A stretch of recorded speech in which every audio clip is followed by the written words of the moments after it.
गुरुर्ब्रह्मा गुरुर्विष्णू गुरुर्देवो महेश्वरः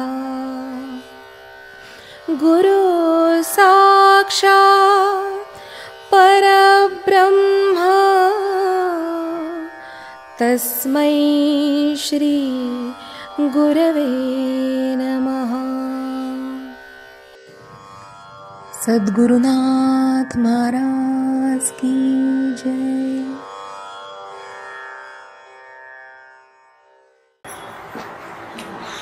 ये भक्तीची ये वाटे लाग, जिया पावसी अव्यंग निजधाम माझे. या मूळ जाणीवेला धरून 9व्या अध्यायाची समाप्ती झाली. तर जेव्हा कृष्ण आणि अर्जुन दोघ जण त्या रणभूमीवरती आहेत आणि त्या रणभूमीवरती ते संवाद करतायत, तेव्हा काय घटना घडतीये बघा. श्रीकृष्ण सांगताय की तू या भक्तीच्या वाटेने जा आणि त्यामुळे जिया पावसी अव्यंग निजधाम माझे. त्यामुळे तू कुठल्याही तुझ्या मनोभूमिकेतली कुठलीही व्यंग असो, शारीरिक तर सोडून दे, कारण आपण रोज आपल्याला पाहून आपल्याला वाटतं माणूस म्हटला की त्याला डोकं पाय वगैरे बरोबर, पण कुत्रा म्हटला की त्याला 4 पाय आलं. म्हणजे माणसाच्या दृष्टीने कुत्रा हा अव्यंग झाला आणि कुत्र्याच्या दृष्टीने माणूस हा अव्यंग झाला. आलं का लक्षात? म्हणून शारीरिक जाणीवा सोडून आपण हा विचार करत नाही कधी. कारण कुत्रा आपल्याला पाहत असेल तर तो कुठल्या बुद्धीतनं पाहत असेल, अरे काय हा 2 पायावर चालतंय, मी 4 पायावर चालतोय, त्याला अहंकार असेल एखाद्या, आपल्याला माहित नाही म्हणजे. बरोबर आहे की नाही?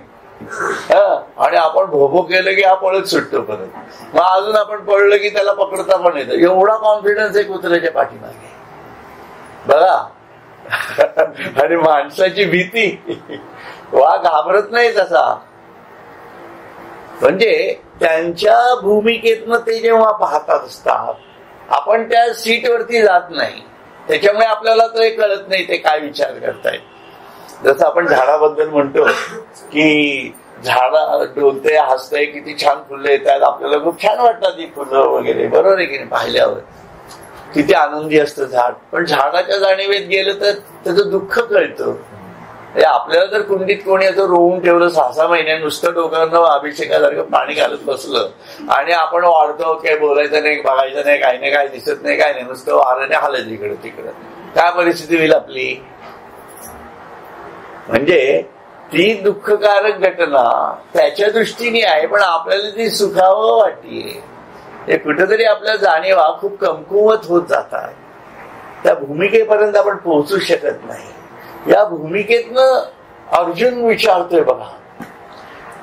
अर्जुन म्हणतोय, म्हणजे अर्जुनाच्या मनात येणार ना की अरे मी तुला पाहतो आहे आणि तू काय म्हणतोय, ये भक्तीची या वाटे लाग, जिया पावसी अव्यंग निजधाम माझे. आणि भक्तीच्या वाटा तू अशा सांगितलेल्या आहेस, अजून त्याला विश्वरूप दर्शन झालेलं नाहीये. लक्षात घ्या. या भूमिकेतनं त्याची जाणीव कशा प्रकारे चाललेली आहे की या भक्तीच्या मार्गाने मी फक्त जायचंय, म्हणजे या सगुण मला जे दिसतंय त्याच मार्गाने जायचंय. परंतु तसं आहे का? पण त्याच्या दृष्टीने तर हे संपूर्ण ब्रह्मांड त्याच्या समोर आहे आणि त्याचा मूळ प्रश्न हाच आहे की भीष्माला मी मारायचं कसं, दुर्योधनाला मी मारायचं कसं, बरोबर आहे की नाही? त्याचा प्रश्नाला धरून तो विचार करतोय सगळ्या गोष्टींचा. आपण काय झालंय, आपण अध्यात्माच्या भूमिकेतनं सगळा विचार करतोय आणि कृष्ण अर्जुनाच्या भूमिकेतनं गीता सांगतोय. म्हणजे अर्जुनाच्या भूमिकेत जाणं खूप गरजेचं आहे. म्हणून या सगळ्या प्रश्नांची उत्तरं तेव्हा सापडू शकतात आपल्याला की आपल्याला जर दिसतंय मग आपल्याच काकांना आपण कसं मारायचं, आपल्या चुलत भावाला आपण कसं, केवढे मोठे प्रश्न आहेत नाही आहे की नाही, कसं मारणार, पण ते तुला मारायला तयार आहेत ना. इथं सर्व मेघ येते, पण मला त्यांना मारायचं जरी असलं तरी मी इतक्या सात्विक जाणीवेमध्ये आहे की माझा भ्रम निर्माण होते की मी नाही मारू शकत त्यांना. ही अर्जुनाची स्थिती आहे, लक्षात घ्या. अर्जुन कुठल्या स्थितीत आहे हे पण पाहणं गरजेचं आहे, पण तो सात्विकता त्याच्यामध्ये आहे, कारण एवढ्या त्या ईश्वराचा मित्र का होईना म्हणून त्याचा संबंध आलेला आहे आणि तो लहानपणापासून कृष्णाला मूर्त स्वरूपातच पाहतोय. त्याच्यामुळे देव म्हणजे कृष्ण हे तो मान्य करतोय. लक्षात घ्या, मला काय म्हणायचं आहे, देव म्हणून कृष्णाला मान्य करतोय तो, परंतु मला हे सर्व लोकांना मारायचं आहे, यांना मी कृष्ण कसा समजू, आलं का लक्षात? आणि मी त्यांना कृष्ण होऊन कसा मानू, हा पॉइंट आहे त्याचा. लक्षात आलं का? या भूमिकेतनं गीता आणि तिचा अभ्यास करता यायला पाहिजे. ही भूमिका खूप महत्वाची आहे. त्या भूमिकेतनं, कारण त्याला दिसतंय सर्व ब्रह्मांड. आपल्याला हे प्रश्न आहेतच ना, झाडाला मी देव कसा मानू, त्या कुत्र्याला मी कसा देव मानू, पण नामदेव तर गेले पळत पळत गेले ना. पांडुरंगा, अरे तूप लावून देतो रोटीला, घे राजा, काय भाव आहे, कसं समजायचा नामदेव आपल्याला, आहे की नाही? तर अशी भूमिका त्या जाणीवेत जाण्यासाठी तो म्हणतो की मी हे सर्व विश्व दिसत आहे, या संपूर्ण विश्वाला तुझ्या स्वरूपात पाहू कसं. ही त्याची आंतरिक जाणीव कृष्णाला लक्षात येते. अरे हा लहानपणापासून मलाच पाहतोय, म्हणून हे सगळं पाहतोय आपण, बरोबर, पण याला मी परमेश्वर कसा पाहणार, हा प्रश्न आहे. त्यामुळे याच्यामधल्या गुणांना मी विभूती समजून पाहता मला यायला पाहिजे. हा विभूती योग आहे, लक्षात घ्या. तुम्हाला सर्वत्र परब्रह्म बघायचा असेल तर प्रत्येकामध्ये असणाऱ्या गुणांना ईश्वराच्या जाणीवेतून पाहता यायला पाहिजे. मग तो लहान आहे, मोठा आहे, अजून काय आहे, हा संबंध नाहीये, पण त्याच्यात काही ना काहीतरी गुणांची देयता, त्याच्या आज्ञा त्याला समजत का नसे ना.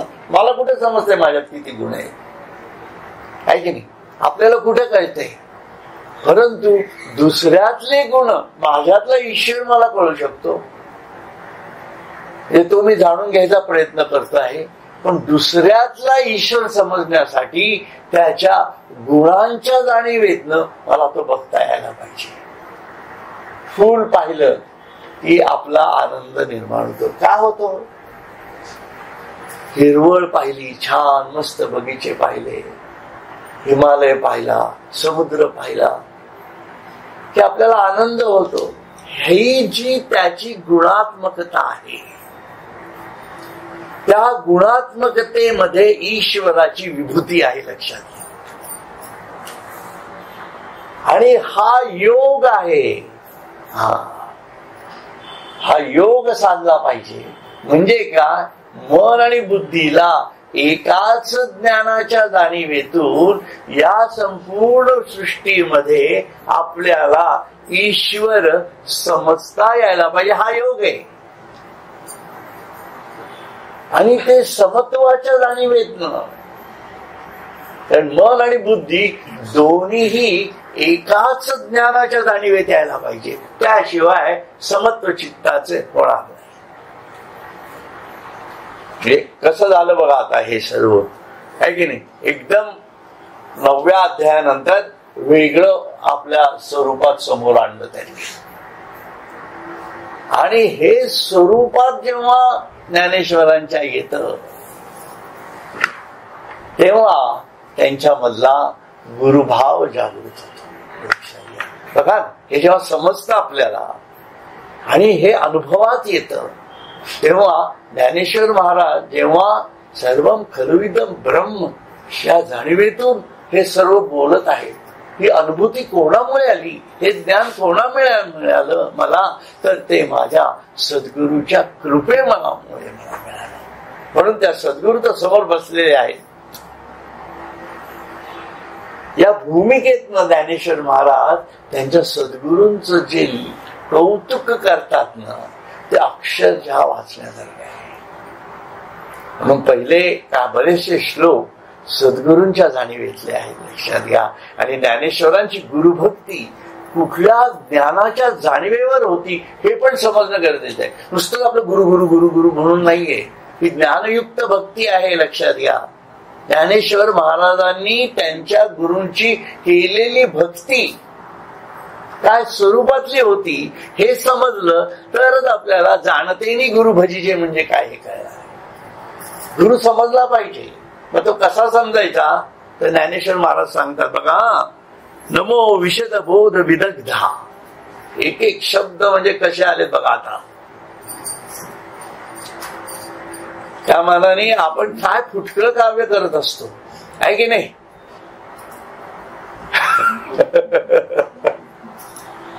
नमो विशद बोध विदग्धा विद्यारविंद प्रबोधा परा प्रमेय प्रमदा विलासिया. म्हणजे हे संस्कृत असल्यासारखं मराठी झालं ना. तेवढं स्वरूप त्यांनी सांगितलंय. नमो विशद बोध विदग्धा म्हणजे स्पष्ट ब्रह्मबोध करून देण्यात निपुण असणारे. बघा त्याचं वर्णन त्यांना मी नमन करतो की जे स्पष्टपणे ब्रह्मबोध करून देण्यात निपुण आहेत. निवृत्तीनाथांनी, आता निवृत्तीनाथ आणि ज्ञानदेव यांनी किती संवाद केला हा आपल्याला माहिती नाहीये, किंबहुना केलाच नसेल, मी तर असं म्हणतो. परंतु ते जेव्हा जेव्हा जवळ बसत होते तेव्हा तेव्हा they talk in volumes but in silence. किती जाणीव, लक्ष झाले का.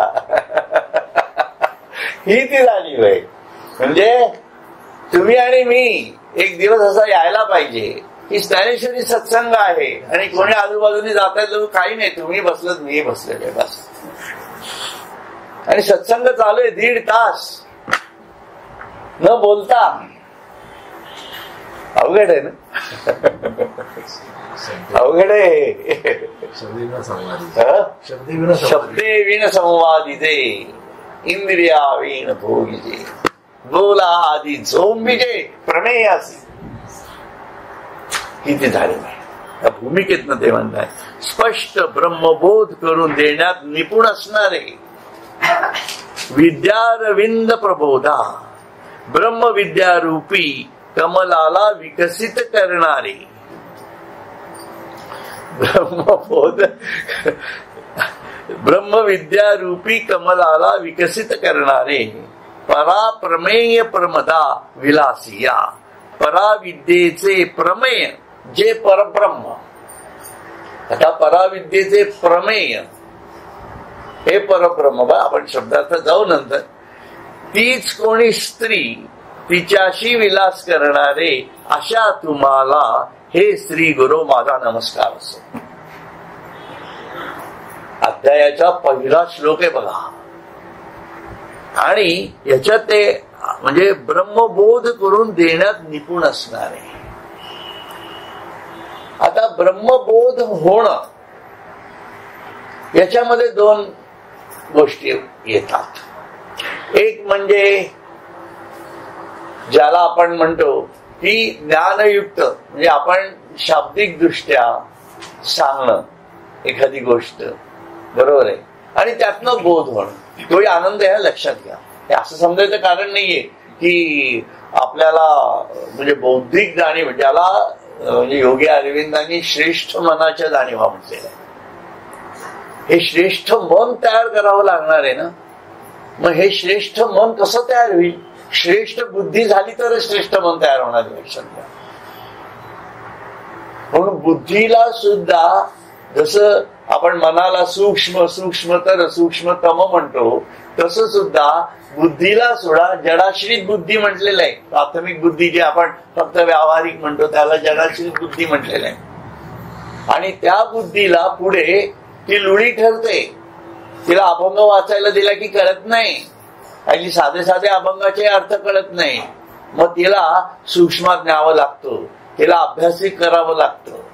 बरोबर आहे. शाळेतल्या कविता, बालकवींच्या कविता, कुसुमाग्रजांच्या कविता आपण लहानपणी जेव्हा वाचल्या तेव्हा एकदम अर्थ कळला का? नाही की नाही? आता छान वाटतं म्हणायला, हिरव्या हिरव्या डोंगरावरती काहीतरी, किंवा ते याच्या कुसुमाग्रजांच्या कविता आहेत त्या आता चांगल्या वाटतात, कारण त्या बुद्धीला समजून घ्याव्या लागल्या. म्हणून ती जी विचारी बुद्धी आहे ती तयार करावी लागली. त्या विचारी बुद्धीला मग पुढे अजून अवघड जाणीवेत जेव्हा जावं लागलं, तेव्हा ती पुढे सूक्ष्म बुद्धी झाली. मग तिला ते सायन्सची गणित, विविध प्रकारची उदाहरणं, त्याचा अभ्यास हा तिला समजायला लागला. आपलीच बुद्धी आहे बाबा, तिला कसं डेव्हलप करायचंय. म्हणून व्यवहारातनं विचारात, विचारातनं सूक्ष्मात, आणि सूक्ष्मातनं अग्रबुद्धीत शिरावं लागणार आहे. म्हणजे जसं जसं शिरू तसं तसं मनाच्या जाणीवा विस्तृत प्रमाणात वाढत जाणार आहे.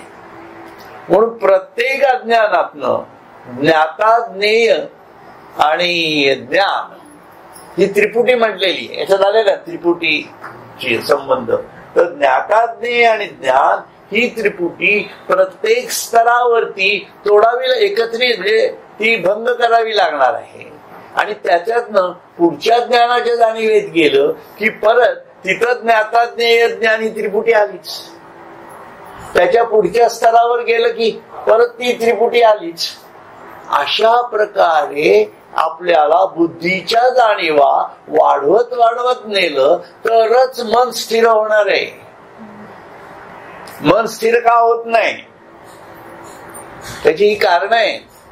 कारण आपल्याला कुठं ना कुठेतरी अग्रबुद्धीच्या जाणीवेत जेव्हा आपण शिरायला लागतो तेव्हा ज्या मनात विचार येतात ते श्रेष्ठ मनाचे विचार यायला लागतात.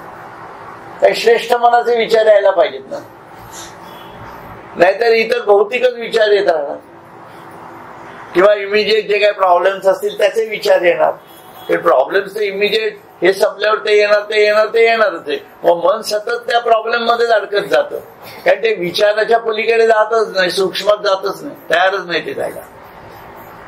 त्यामुळे सतत या जाणीवेत जावं लागणार आहे. या भूमिकेतनं ते म्हणताय की हा बोध जो होतो स्पष्ट ब्रह्मबोध. आता बोधाच्या दोन जाणीवा ज्या मी म्हटल्या त्या या ज्ञानयुक्त जाणीवा बुद्धीच्या मार्फत आहेत. आणि ते मन जेव्हा सूक्ष्मात जायला लागतं तेव्हा, म्हणून या ज्ञानयुक्त जाणीवांना परोक्ष ज्ञान असं म्हणतात. ही परोक्ष ज्ञानाची जाणीव आहे, ही बुद्धीच्या स्तरावरती आहे. आणि अनुभवाच्या स्तरावर जेव्हा ते जातं तेव्हा तेच ज्ञान अपरोक्ष होतं. त्या दोन भूमिका त्याच्यामध्ये स्पष्ट लक्षात घ्यायला.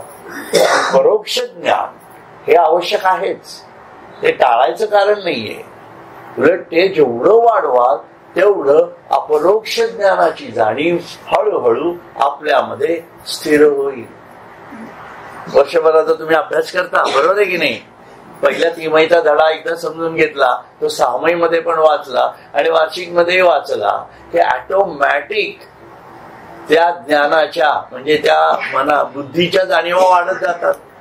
मग मनामध्ये ते विचार येत राहतात आणि मग कुठलाही प्रश्न आला तरी सुद्धा त्याचं उत्तर सूक्ष्मामधनं माणूस देऊ शकतो. उत्तर येत नाही याचाच अर्थ हा आहे की त्याच्या बुद्धीच्या जाणीवेतच ते गेलेलं नाही. बघा, म्हणून 100% मार्ग का मिळत नाही? कारण आपण त्या बुद्धीच्या जाणीवेमध्ये पूर्णपणे शिरतच नाही. म्हणून बुद्धीला नाकारून जायचं नाहीये.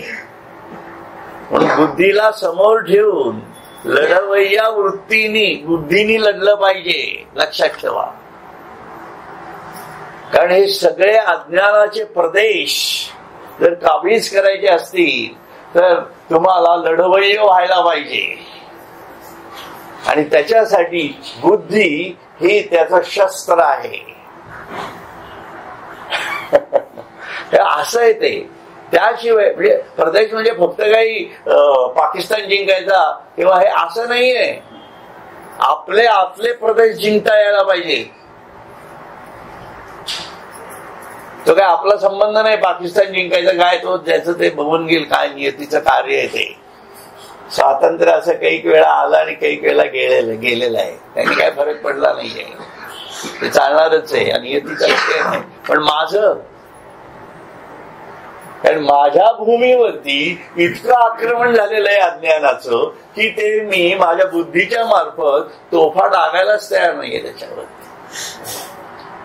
म्हणून परोक्ष ज्ञान आणि अपरोक्ष ज्ञान या दोन्ही जाणीवेतून जो सद्गुरू आपल्याला ब्रह्मबोध करून देण्यात निपुण असतो असं म्हटलेलं आहे. म्हणजे तो शब्द एवढा सोपा नाहीये आपल्याला जरी वाटत असला तरी. लक्षात त्याचा ब्रह्मबोध इतका प्रकारे तो करून देतो. नमो विशद बोध विदग्धा म्हटलेले आहे. या शब्दांना खूप अर्थ आहे त्यांच्या. आणि त्या भूमिकेतनं पुढे म्हणतात विद्यारविंद प्रबोधा, म्हणजे ब्रह्मविद्यारूपी कमलाला विकसित करणारे. आता विकसन आलं म्हणजे अनुभव आला, बुद्धीची जाणीव विकसित होत जाणार आहे.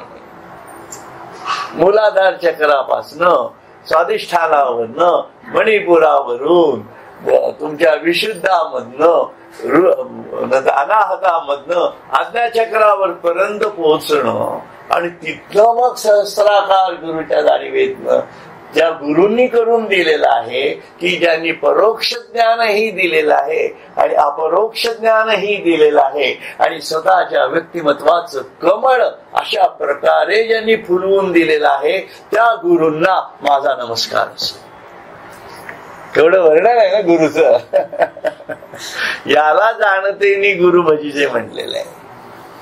अपरोक्ष ज्ञानाच्या जाणीवेतून गुरु समजला पाहिजे. कारण ती अनुभूती आपल्याला यायला पाहिजे ना, ही भूमिका आहे त्यातली. म्हणून पराप्रमेय प्रमदा विलास या. आता पराविद्येचे प्रमेय जे ब्रह्म, आता सच्चिदानंद स्वरूप आपण सहस्राकार जाणीवेपर्यंत जाऊन पोहोचलो. गुरुनी नेलं आपल्याला, बरोबर. आणि त्या तिथे काय झालं, सच्चित आनंद स्वरूप आलं. परंतु आपण कुठं आहोत, अपरेमध्ये आहोत. आणि तो कुठं आहे, जेथ माया स्पर्शो सकेना, म्हणजे तो परा जाणीवेत आहे. परेहून परते घर, तिथं तो निरंतर निरंजन अवस्थेत राहिलेला आहे. परंतु त्याची चित ही शक्ती त्याच्या बरोबरच आहे. म्हणून चित शक्ती ही पराशक्ती म्हटल्या जाते आणि परमेश्वर हा त्याच्यापासून वेगळा जाणला जातो. परंतु तो त्या परेशिवाय राहू शकत नाही आणि ती चित सुद्धा त्या परमेश्वराशिवाय राहू शकत नाही, त्या मूळ सत्याशिवाय राहू शकत नाही, त्या मूळ सत शिवाय राहू शकत नाही. म्हणून त्यांनी काय म्हटलंय, पराविद्येचे प्रमेय जे परब्रह्म. म्हणून प्रमेयातनं काय सुटत, म्हणजे आपण ज्या काही सूत्र आहेत त्या सूत्रातनं आपण काय गाठतो, प्रमेय गाठतो असं म्हणायचंय मला, सिद्धांत गाठतो. म्हणून परेमधनं आपल्याला जी पुढच्या खालच्या जाणीवा आल्या, परातनं प्रकृती निर्माण झाली, प्रकृतीतनं माया निर्माण झाली, बरोबर आहे. हे आपण आता शिकलेलो आहोत. ज्यांना अजून व्हायचं असेल किंवा माहित नसेल त्यांचा विषय थोडा वेगळा आहे. परंतु ही जी मायेचं स्वरूप दिसत आहे याच्यातनं काय झालं, या सूत्रांमधनं, या विश्वशक्तीच्या सूत्रांमधून, अदितीच्या सूत्रांमधून, जिच्या प्रमेयांमधून आपण काय शोध घेतो आहोत, परमेश्वराचा शोध. म्हणून देवीची भक्ती करायची, सर्व प्रकृतीचे नियम समजून घ्यायचे, प्रारब्ध संचित क्रियमाणाच्या जाणीवा समजल्या पाहिजे, जीवात्मा समजला पाहिजे, आत्मा म्हणजे काय हे समजलं पाहिजे, अपरोक्षातही कळलं पाहिजे आणि परोक्षातही कळतं. त्या दोन्ही जाणीवेतनं जेव्हा आपण पुढे सरकत जातो तेव्हा त्या सर्व सूत्रातून, ब्रह्मांड निर्मितीच्या सूत्रातून असं म्हणा पाहिजे असेल तर, याच्यातनं आपल्याला काय मिळतं तर परब्रह्म सापडतं. म्हणून ते म्हणतायत पराविद्येचे परमेय जे परब्रह्म तीच कोणी स्त्री. म्हणून परेला जे म्हटलेलं आहे ती शक्ती स्वरूप म्हणून तिला स्त्री म्हटलंय, एवढंच. शिवशक्ती समावेशन म्हणजे काय, हेच ना. या भूमिकेतनं आपण त्या पराशक्तीकडे, मूळ आदितीकडे किंवा मूळ महेश्वरी, आदिमाया वगैरे ही जी नावं आहेत तिची, या भूमिकेतनं तिच्याकडे जर पाहिलं तर ती आपल्याला काय करून देणार आहे, ती आपल्याला आपल्याच मूळ जाणीवेपर्यंत नेऊन पोचती करणार आहे.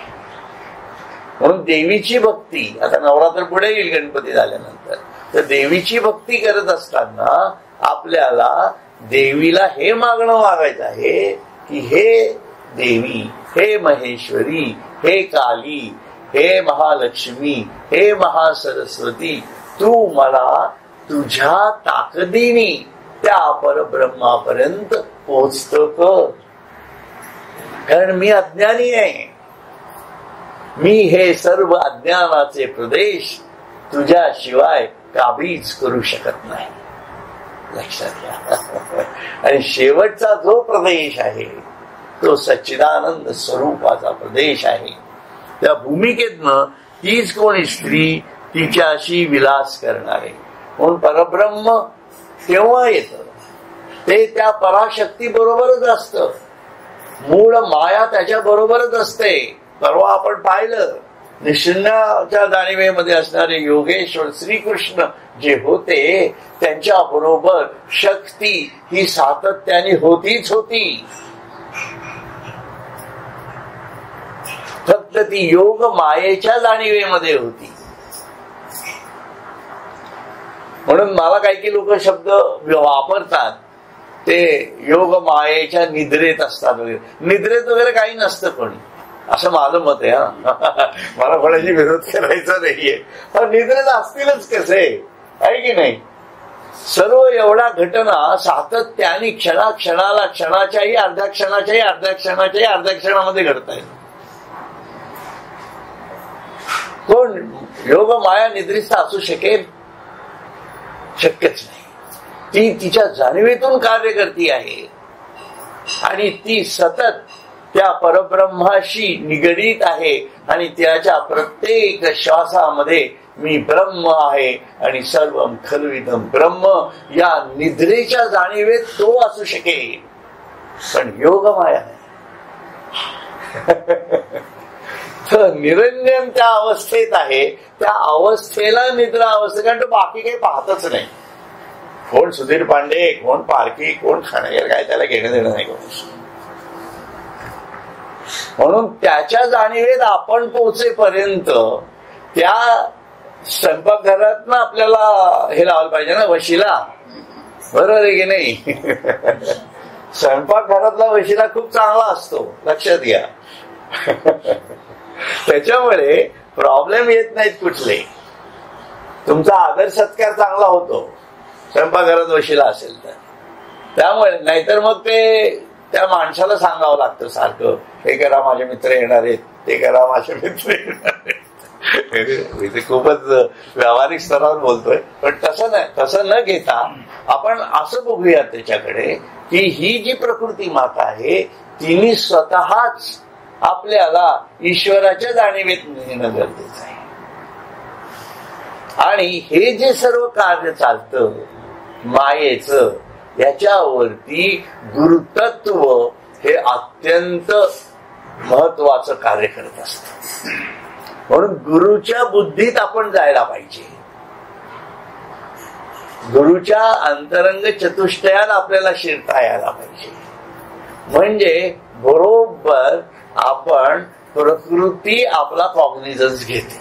लक्षात घ्या, प्रकृतीने आपला कॉग्निझन्स घ्यावा असं वाटत असेल तर ही त्याच्यातली महत्वाची भूमिका आहे. आणि प्रकृतीने कॉग्निझन्स घ्यायचा असेल तर प्रकृतीला सांगायला काय लागणार आहे की मला तिथं घेऊन जायचंय. बरोबर आहे.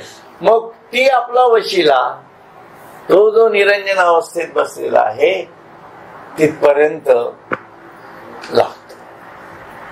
नाही तर डायरेक्ट परब्रह्माशी तुम्ही जर कॉन्टॅक्ट करायला लागला तर काय होतं बघा, नामदेव होतो. हा, अवघड आहे नामदेव होणं. डायरेक्ट पांडुरंग हो, मग प्रकृती माता झोडतीये त्याला. काय झोडलं असेल प्रकृती मातेनी, त्याचं जीवन जर तुम्ही पाहिलं नामदेवाचं, तुकारामाचं, कसं जीवन होतं आहे की नाही. काही खायला पिण्यापासून सर्व प्रॉब्लेम्स होते हो या लोकांना, तरी सुद्धा पांडुरंगाच्या जाणीवेत होते ते. म्हणून त्यांनी म्हणून हा जो वेगळा प्रकार सांगितलेला आहे, हे ते प्रकृती मातेला मानत नव्हते अशातला भाग नव्हता, परंतु ते प्रकृती मातेला डावलून पांडुरंगाची पूजा करत होते. एखादा म्हणजे हे सगळीकडे लागू पडेल असं नाही माझं स्टेटमेंट, परंतु सांगण्याचा हेतू काय आहे की आपण ज्या स्थितीतनं करतो आहोत साधना, त्या स्थितीमध्ये प्रकृती मातेला डावलून चालणार नाही. आणि प्रकृती मातेचं म्हणून आपल्या कुलदेवतेची उपासना करा, काही हरकत नाहीये. पण कुलदेवतेला त्या महेश्वरीच्या जाणीवेत बघा, त्या प्रकृती मातेच्या जाणीवेत बघा की जिनी हे संपूर्ण ब्रह्मांड निर्माण केलेलं आहे. कारण त्या वैश्विक जाणीवेत गेल्याशिवाय ती पण आपला कॉग्निझन्स घेणारच नाहीये. लक्षात घ्या, प्रारब्धावर सोडून देणार आहे. आणि या सर्व भूमिका ज्ञानेश्वरांना माहिती होत्या, म्हणून त्यांनी असं म्हटलेलं आहे, ज्ञानाग्नीचे मुखे जेने जाळली कर्मे आशेखे. व ज्ञान कुठलं, हे ब्रह्मज्ञान. विश्व निर्मितीच्या कार्याची पद्धत, वैश्विक स्वरूपाची जाणीव, स्वरूपाची जाणीव आणि विश्वातीताची जाणीव, या तीनही गोष्टी म्हणजे ब्रह्मज्ञान. आणि ब्रह्मज्ञान अगाध आहे. अगदी छोट्या छोट्या गोष्टींपासून प्रत्येक क्रिएशन हे त्याचं अस्तित्व वाटणं, केवढी मोठी भूमिका तयार होते ना.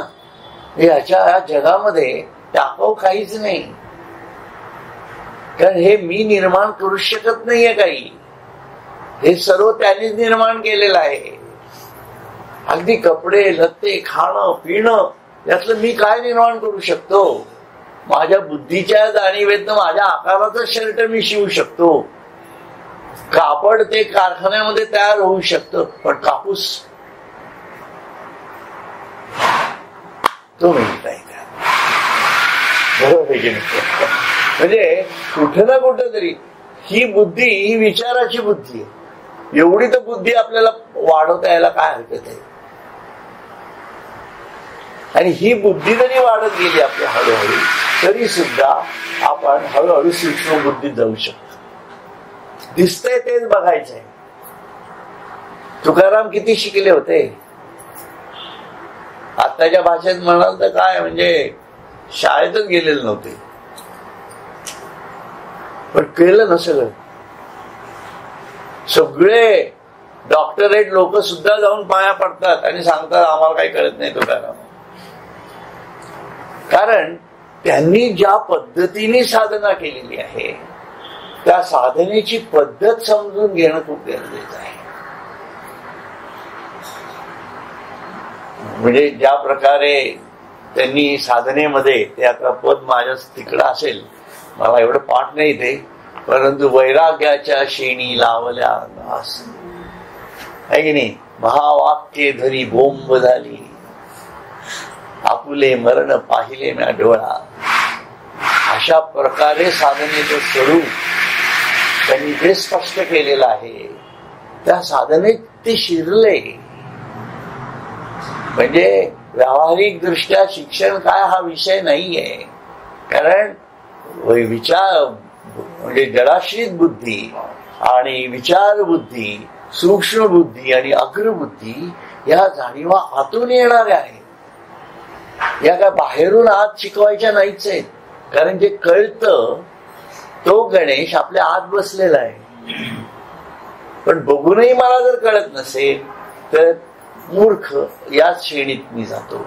म्हणून भले कितीही शिकलेले असो, परंतु बघूनही सगळं दिसत असूनही, समोरची माणसं मरत असूनही, सर्व जग नष्ट होत आहे दिसूनही याचे डोळे उघडत नाहीत आणि मी म्हणतो तेच खरं असं जर म्हणत असेल तर तो जगातला सर्वात मूर्ख माणूस आहे असं म्हणायलाही हरकत नाही, भले तो काहीही असो. म्हणून त्या भूमिकेतनं ते म्हणतायत परा प्रमेय प्रमदा विलासिया. तर यानंतरचा भाग जो आहे तो आपण पुढच्या आपल्या सत्संगामध्ये बघूयात. हरिओम तत्सत, हरिओम तत्सत, हरिओम तत्सत.